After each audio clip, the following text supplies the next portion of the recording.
Welcome to Chapter 10 of The Good Earth. As always, I will begin with a brief synopsis of the chapter, followed by some key points to pay attention to, and then finish off with some big ideas that the author is looking at, as well as asking some questions that I think are important to consider as you read the chapter. In Chapter 10, Wang Lung and his family get on the fire wagon and go south. Fire wagon, of course, is the word used to describe a train.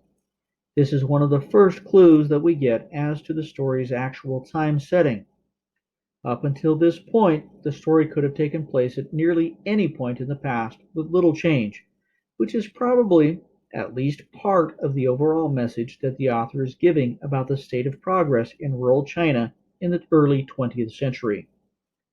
In this chapter, we see that there are many, many families who are being driven from their homes by the drought. One side note, and tiny spoiler, is that Olan has been to the south before, and so has Wang Lung's father, although we don't find this information out yet. It does help explain what is happening. This is the first chapter where we get to see a little part of the bigger picture of what is going on in China. There is a lot of tiny details dropped that help us see the resentment that the lower classes are feeling. It also becomes clear in this chapter that famine and poverty are much more widespread in the country than the reader would be aware. Pay attention to the descriptions and especially to the words of the other passengers. Also, notice that Wang Lung is unaware of what is happening in the wide world. So, one huge question I like to bring up at this point is what is the balance between regional or national events and personal interests or events? In this case, Wang Lung's life has been taken over by a force that is completely out of his control. That is Mother Nature. But is it really beyond the control of the nation as a whole, or of the world as a whole?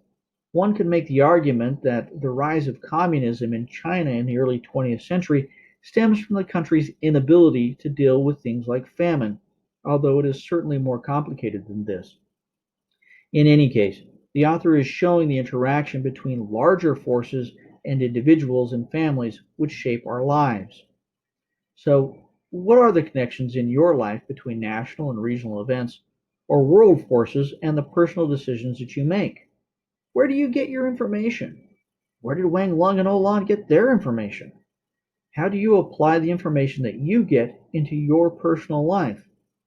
Today we seem to have so much information that we don't worry about not knowing, but rather we worry about knowing the right things. So, how do you sort your information? How much information is useful and how much is not? And why?